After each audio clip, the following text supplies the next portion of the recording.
रणविजय लगाता है फटकार परी का कि क्यों यहाँ पर गरिमा को वो बिना रणविजय से पूछे स्कूल लेकर आ गई। ऐसे में यहाँ परी बोलती है कि स्कूल ही तो आई हूँ, वैसे भी तो हम एक ही घर में रहते हैं। फिर भी यहाँ रणविजय काफी कुछ सुनाता है परी को कि तुम्हारा ये इतना हिम्मत कैसे हुआ कि तुम मुझे ऐसे बोल सको। यहाँ पर परी को बोलता है कि तुम सीधे घर लेकर आओ यहाँ गरिमा को। ऐसे में गरिमा बोलती है ठीक है। वो वापस गरिमा के पास जाती है तो यहाँ पर अजय होता है। अजय का बेटा भी यहीं सेम स्कूल में पढ़ाई करता है। ऐसे में अजय जो होता है वो गरिमा का लेस बांधता है। अजय को भी पता नहीं होता गरिमा यहाँ परी की बेटी है। ऐसे में यहाँ पर जो अजय होता है वो बोलता है काफ़ी क्यूट बच्ची है आपकी। इतने में वो देखता है कि वो परी होती है। यहाँ पर एक दूसरे को देखने लगते हैं। परी यहाँ पर बोलती है अजय को थैंक यू और फिर बोलती है थैंक यू से ज़्यादा मुझे तुमसे सॉरी बोलनी चाहिए। यहाँ पर अजय बोलता है कि कोई बात नहीं, बहुत पुरानी बात हो चुकी अब इस बात को। ऐसे में यहाँ पर परी होती है, वो पूछती है कि सन्नी की माँ कहाँ है। ऐसे में अजय बताता है वो बहुत पहले भगवान को प्यारी हो गई। ऐसे में अजय ये भी बोलता है कि शायद मेरे लाइफ में पत्नी का सुख लिखा ही नहीं है, इसी वजह से मेरे साथ ही ऐसा होता है। यहाँ पर परी अफसोस जताती है कि उसे ये चीज़ का काफ़ी बुरा लग रहा है। यहाँ पर दोनों बच्चे गरिमा और सनी आते हैं और बोलते हैं कि हमें एक दूसरे के साथ खेलना है। ऐसे में परी बोलती है कि हम बाद में खेलेंगे। तो यहाँ पर जो गरिमा होती है वो बोलती है कि आप एक दूसरे का नंबर ले लो, तभी तो हम लोग मिलेंगे और खेलेंगे। ऐसे में यहाँ परी बताती है कि हमारे पास एक दूसरे का नंबर है। यहाँ गरिमा पूछती है कि आप दोनों एक दूसरे को पहले से जानते हो। तो यहाँ पर परी बोलती है कि ऐप पर जो है बच्चों का स्कूल का, उसमें एक दूसरे पेरेंट्स के नंबर्स हैं, तो ऐसे हमारे नंबर्स एक दूसरे का हमारे पास है। ये बोलकर यहाँ पर परी निकल जाती है यहाँ गरिमा के साथ घर के लिए। दूसरी तरफ हम देखेंगे कि अंगद काफ़ी ज़्यादा यहाँ पर नाराज़ होता है क्योंकि यहाँ पर ऋतिक घर पर आया था। वृंदा से यहाँ अंगद बोलता है कि अपने आप को बहुत बड़ा समझता है ऋतिक, वो मेरे घर में आ कैसे सकता है, वो बस अपने मतलब का है। यहाँ पर वृंदा बोलती है कि तुम यहाँ पर परी को भी बोलते थे कि वो भी सही नहीं है। ऐसे में अंगद बोलता है कि हाँ वो भी सही नहीं है और ऋतिक भी सही नहीं है, बस अपने मतलब के हैं।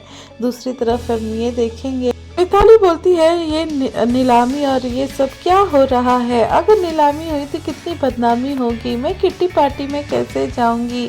ऐसे में यहाँ पर ऋतिक बोलता है कि तुम्हें अभी भी अपनी किट्टी पार्टी की लगी है। ऐसे में यहाँ मिताली बोलती है कि तुम तो चुप रहो, तुमने क्या कर लिया है, तुमने भी तो यहाँ पर नहीं बचा पाए कुछ भी।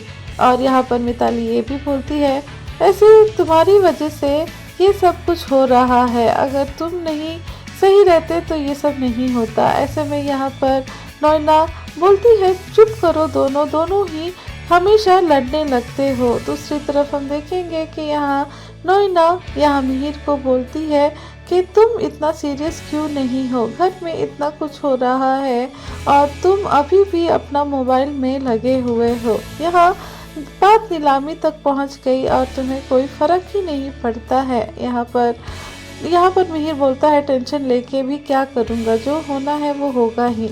इतने में यहाँ पर आता है रणविजय और रणविजय बोलता है एक्स ससुर जी, मैं ये आपकी कंपनी को खरीद लूँगा, आपने मुझे बहुत पैसा दिया है यहाँ पर अनुमनी के नाम पे और अब मैं उसे यूज़ करके यहाँ आपका ही यहाँ पर कंपनी खरीद लूँगा। ऐसे में यहाँ पर मिहिर उठता है और बोलता है कि ऐसा कभी नहीं होगा, एक तरफ तुम्हारा सारा पैसा और एक तरफ मेरी ये कॉइन, अगर तुम यहाँ पर हार गए तो ये ही कॉइन मैं तुम्हें दूंगा। यहाँ पर विजय बोलता है कि आप मेरे साथ मजाक कर रहे हो। तो ऐसे में यहाँ पर मिहिर बोलता है कल हम लोग देख लेंगे कि कौन जीतता है यहाँ पर। यहाँ पर अगले दिन होता है नीलामी का दिन, जहाँ पर सारे यहाँ शांति निकेतन के घर वाले यहाँ पर बैठे होते हैं। इतने में सारे घर वाले काफ़ी टेंशन में होते हैं और यहाँ रणविजय अपने पापा को लेकर आता है ताकि वो ये कंपनी ये खरीद सके। ऐसे में यहाँ पर जब कोई रास्ता नहीं दिखता है तब यहाँ पर तुलसी आती है और तुलसी इस नीलामी को रुका देती है। ये देखकर मिहिर के चेहरे पे एक हंसी होती है, क्योंकि मिहिर जानता था कि यहाँ तुलसी ज़रूर आएगी और ये नीलामी को रोक देगी। ऐसा ही होता है, यहाँ पर तुलसी आती है और ये नीलामी रोक देती है। यहाँ पर वजह पूछने पर पता चलता है कि यहाँ तुलसी ने सारा पैसा यहाँ भर दिया है जो मिहिर के नाम की कंपनी पर था। ऐसे में यहाँ पर सारे घर वाले खुश हो जाएंगे। देखना इंटरेस्टिंग होगा कि अब नोइना को ये हार कैसी लगती है। दोस्तों, आपको आज का एपिसोड कैसा लगा कमेंट करके ज़रूर बताइए। वीडियो अच्छी लगी हो तो लाइक करना ना भूलें और मेरे चैनल पर नए हैं तो चैनल को भी सब्सक्राइब ज़रूर करें ऐसी अपडेट